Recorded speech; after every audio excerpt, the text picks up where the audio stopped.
Welcome to the Real View podcast, where Ohio Realtors connect you to innovators and influencers, keeping you with the real view of real estate.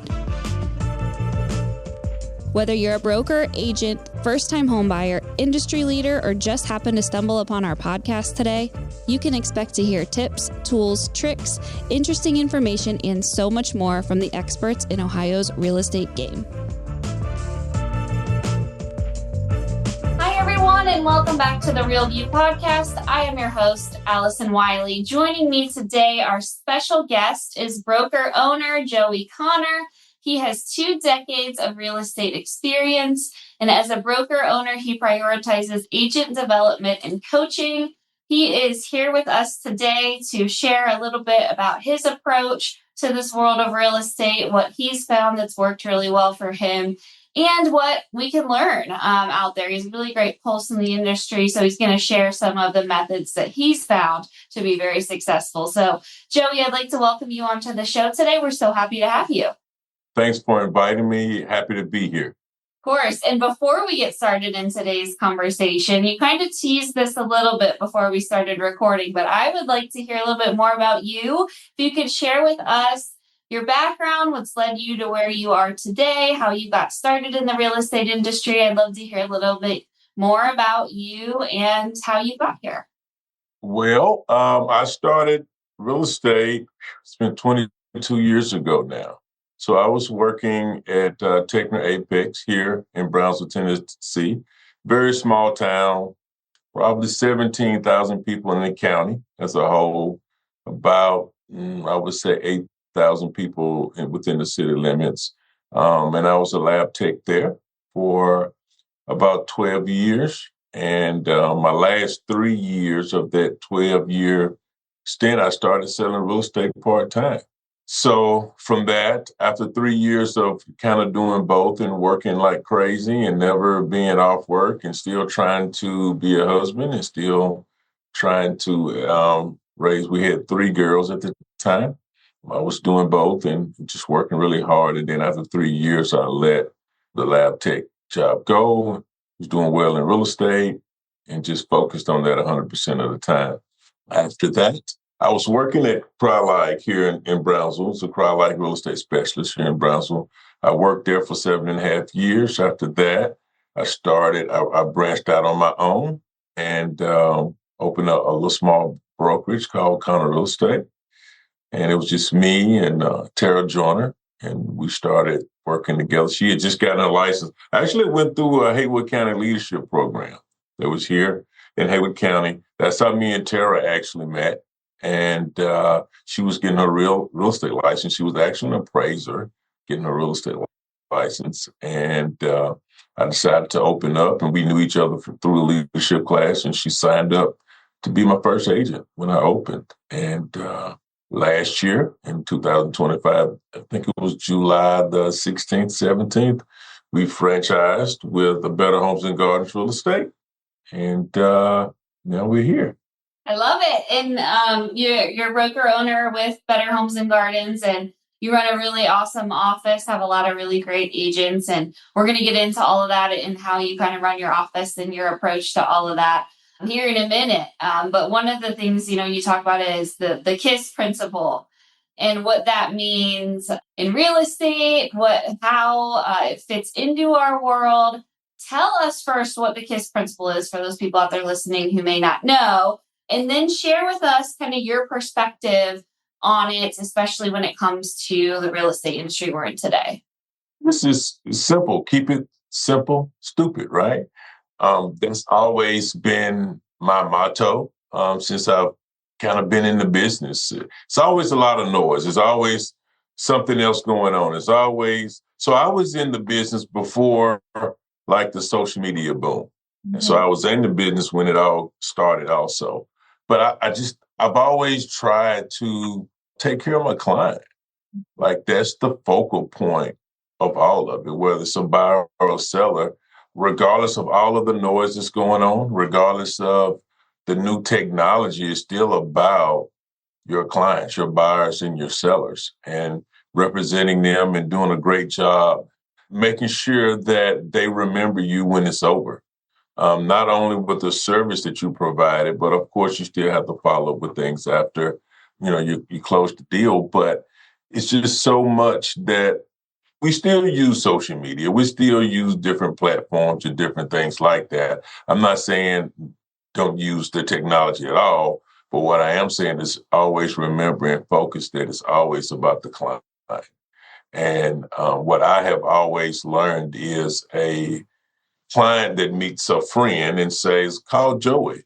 That's much stronger than a lead that you can buy. Even I've had some people that were veterans and using Veteran United, and they have their own agents that they ask them to use, and they get certain benefits if they use these agents. I've even had some of them because I've had experiences with their family members.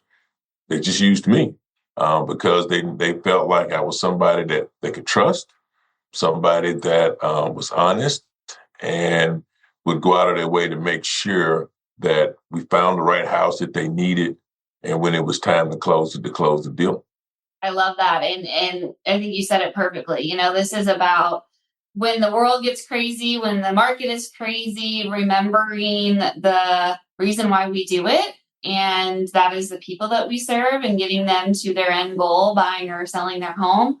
When you boil it down to that, I think that's a great Northern Star to be thinking about and keeping your eye on, especially like you said, when all this is going on, all this noise is out there and all these mergers are happening and, private listings are going on and all this stuff. If we just focus on what we do in serving people, then that is going to guide us through all the craziness that goes on. Want to work itself out. Yeah. As long as your clients know that they can depend on you and that you deliver for them and that, you're doing the things to service them. All the rest of it really does. It works itself out. We done well as a brokerage, just without the brand. Of course, the brand kind of noticed us over time because in Brownsville, of course, they didn't see Brownsville, but they saw we opened up an office in Jackson 8 years ago. So it was 7 years ago last year. And they kind of saw the activity in the Jackson office. And even with that, I see a lot of people, agents and stuff in the industry, and they try to sell houses in a lot of different places. I'm not against selling houses in more than one state or whatever. But like, what if you really focused all that time in on where you're at and you really worked hard and made up? Like Browns was very small, but we had built up to like we were getting 70, it was a small piece of pie, but we got 70% of the pie. So that looks very different when you get the majority of it. And it became a very, very strong name in our community here in Brownsville. And like if you thought real estate, you thought about us pretty much. That's exactly what it was. And that afforded us the opportunity to go into a little bit of a bigger market. But we had to figure out the smaller market first. And it's just relationships with people and being reliable, dependable, making sure that people forget about you. So you have to make sure that you stay in flow with the people. We were a very big ninja selling, so we required a lot of those classes. We actually brought Ninja to Jackson about 5 or 6 years ago. That was kind of a model that we took on of writing your notes and making your phone calls every day and time blocking those things and making sure that you're very seen as a light in your community of where you are. I love that. And I know one of the things, you practice too is, and this is probably your approach to leadership too, is leading by example. And if you're not doing it, how are you supposed to bring your agents along in your office with you? Talk to me a little bit about your approach to leadership, about why it's so important that you are leading by example and that your agents are learning from you and are really modeling that behavior yourself before you're expecting others to do it. Exactly what you is leading by example. They know I'm the hardest worker. They know I get here. I'm last to leave. I still try to help and support them in everything that they do. So when we went to Jackson, it was a little different dynamic because it was bigger. So it was a lot of, we want to buy leads. We want to do this and we want to do that. And they still have the right to do that if that's something that they want to do. Just as a company, I was like, Zillow requires so much money to get good leads, right? From what I understand, don't really know, but from what I understand, you probably have to pay them $3,000 or $4,000 a month, if my information is correct. Then once you get the lead, you have to work it. So then you give them, once you close the deal, you give them what, 30, 40% of the money also. Not against Zillow, not against any company or anybody that does business that way. I just question my agents of, well, what if you invested that same amount of money in yourself, into that with your clients, with your people that you've already sold a house to in your past, but even some people that you may want to do business with. How about actually take them to lunch? You pay for their lunch. Most people will go for a good lunch, right? Of course. So those things, and then guess what? Even if they don't convert and turn into a sale, what if they refer somebody? What if they refer a friend? And then you have that relationship, and guess what? You don't have to pay extra fees just when you close the deal. So I've always just kept it very simple for what I was doing, very focused on just making sure I take care of my clients, taking people to dinner. We're very involved in our community also with different nonprofits and different things. So we're seen in that light also, not as just Sally, as somebody that's a part of where we are, that we invest back into, where we're actually doing business. So I think that's very, very important also as grow and scale and do different things like that. People want to know if you just sell it, or like, do you actually care? Yeah. Or are we just selling, are we just doing a transaction? And I think that's a very big separation for me. My agents have seen that and they kind of follow that lead. And I think it has worked really, really well. And once they get a commission, guess what? They get it. We don't have to cut off of that. And I'm not against the leads.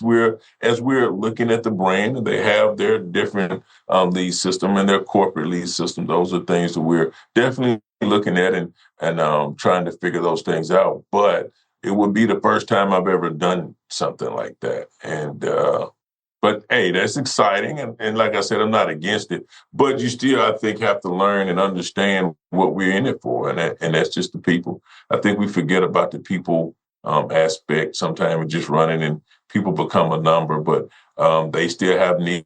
As biggest purchase of most people's career, biggest investment. And you take care of that. And I think that comes a little bit from my smaller, humble beginnings, right? I was working another job. I was that person, I was that person that was working and trying to buy your first property and all of that, and knew how hard and difficult that was, but yet exciting when me and my wife bought our first home.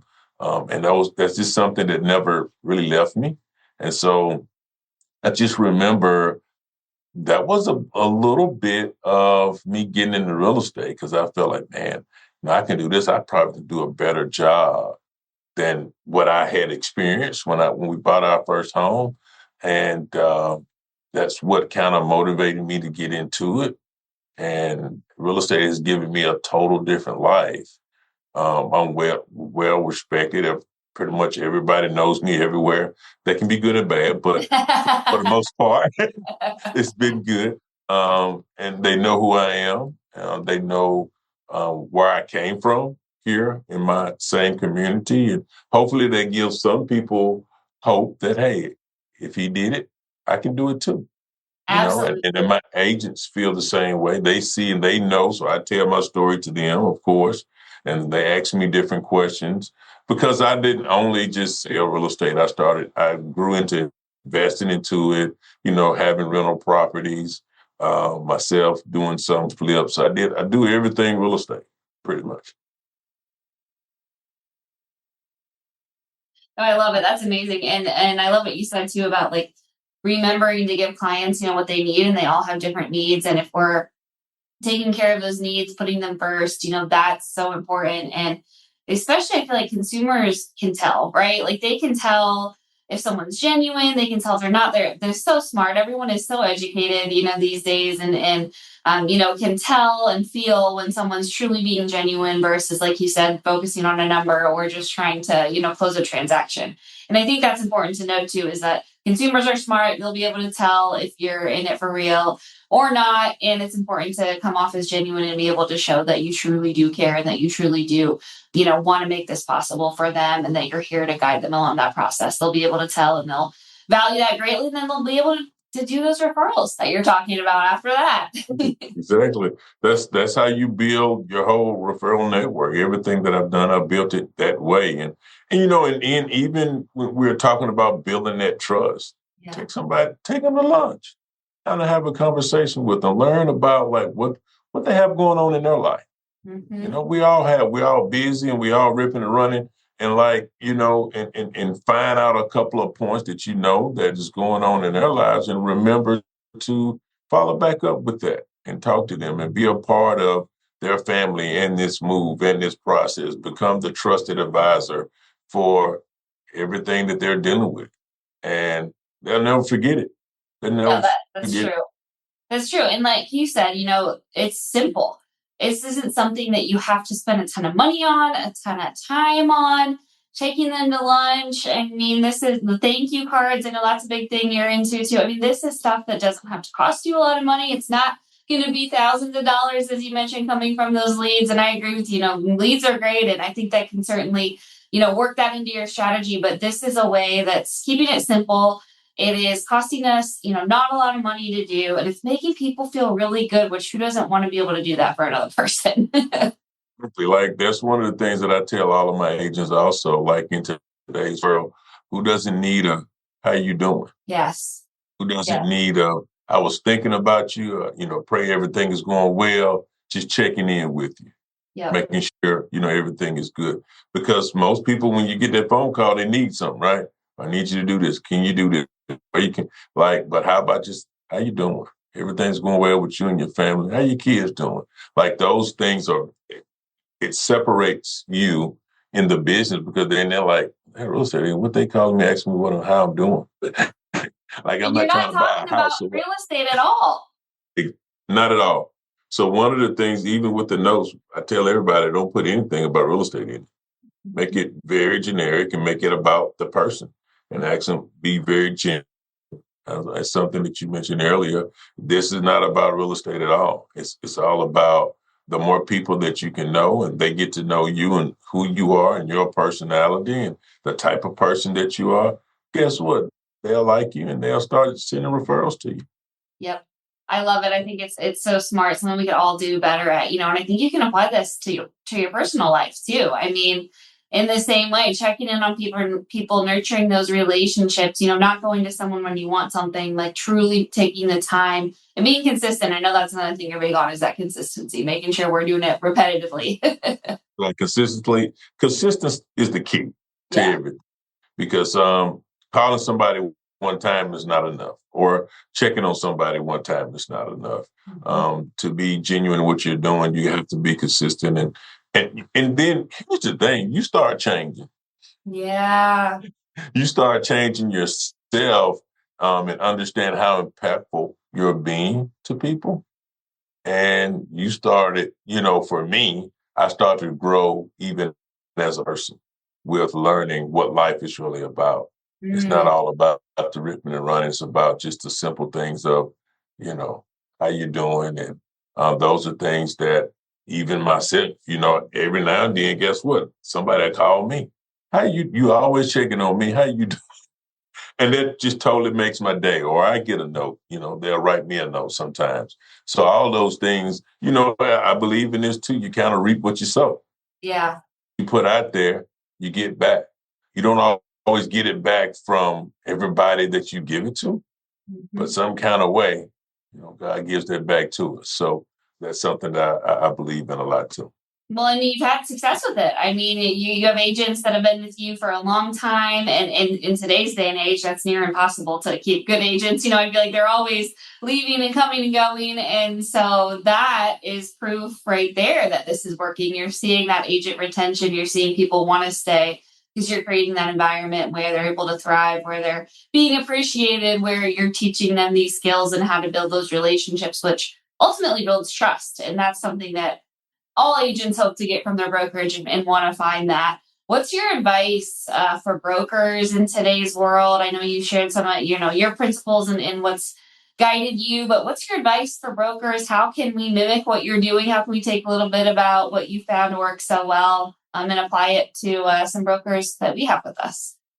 I think it's just as important that we're teaching them to do that to other people and clients, that we still as broker owners must do it to our agents.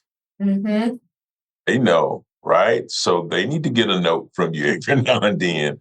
I have a broker here in my Brownsville office and one in my Jackson office. So those are the things that I stay on them, making sure you're staying in contact with them, making sure you're writing a note to your agent. And if they need something, making sure that you're being there. And sometimes it's very simple of what they're needing. You know, when I first started and people would leave and I would be like, man, what happened or what I did? I thought I did everything I could. And I would just say, well, okay, that's the rules. You're going to leave. I can't stop you. What I've grown to a little bit is, and what I would always get from other agents, well, why they leaving? What happened? And I was like, I don't know. I don't know why they left. Why not? Why don't you know? You didn't ask them. I was like, well, they seemed like they was unhappy. I don't know. I just went on and released them.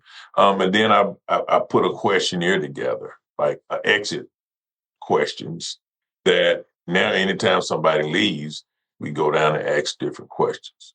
So we try to figure out the why. And is it something within this that we can improve on? Yeah. Right? Even if they still leave, like we can improve on it. And or like, is this something that we can't? It's something that they're wanting us to do that may be a little unethical or something that we just weren't comfortable with doing.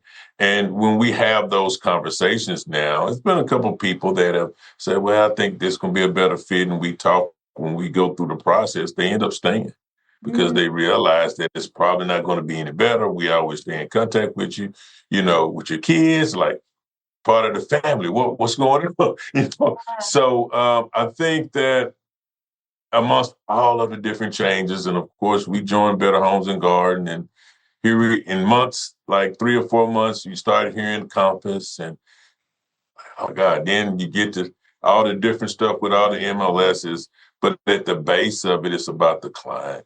Yeah. And it's about, we are human beings. And all that stuff is big and it's great and it's good. And of course, if you can be on the cutting edge of that and try to be a part of it is good. But at the end of the day, the people really want to trust you. They want to have somebody they know, like, and trust, right? They can touch them and they can know that, hey, if I'm in a jam or I'm in a bind, like I know I got somebody that I can call. Because it actually does go more than real estate. It becomes like, people call me for everything. I'm like, wait a minute, that's a little bit beyond my scope. But the thing is, they call, right? Exactly. To ask that question. So I just think that through the brokerage and everything we've done, we started from scratch. Like we didn't buy a brokerage or, that was already up in existence. We started with just me and one other agent, and it has grown to we have an office here in Brownsville and in Jackson. Everything has went well, and just keep it simple. Like it's not that complicated.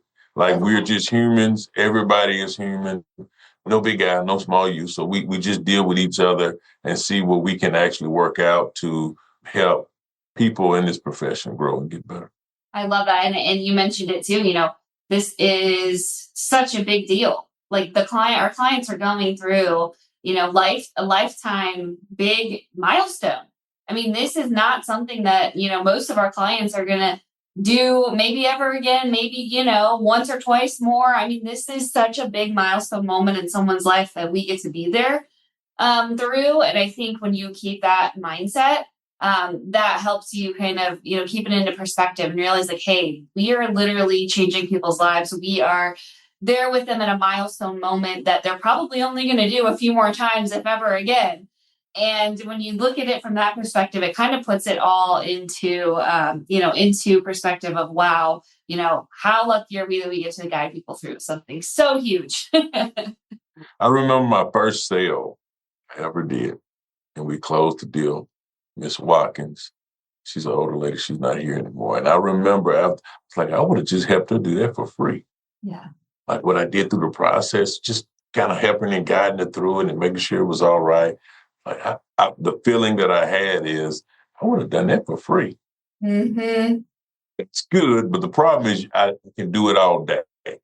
Yeah. I would cut off and go home. But I knew it was something about real estate and those relationships for me on my very first deal. Yeah, no, it's amazing. And you've done a great job of figuring this out, and congrats on having such a successful business. And thanks for all that you do for your clients and for making us realtors look good out there. So there needs to be more people operating like you and practicing in the way that you do. So hats off to you on everything. And thank you so much for joining me and sharing all your knowledge with me. No problem. Thank you, Allison, for having me. And to all of our listeners, thank you guys so much for tuning in. We'll be back with you next week. We'll talk to you then. Thank you for listening to The Real View. That wraps up today's episode. You can keep up with the latest on the podcast at ohiorealtors.org/therealview and on Apple or Google Podcasts, Spotify, or wherever you listen. Have questions, comments, or suggestions? We want to hear from you. Email us at podcast@ohiorealtors.org. We'll see you next time.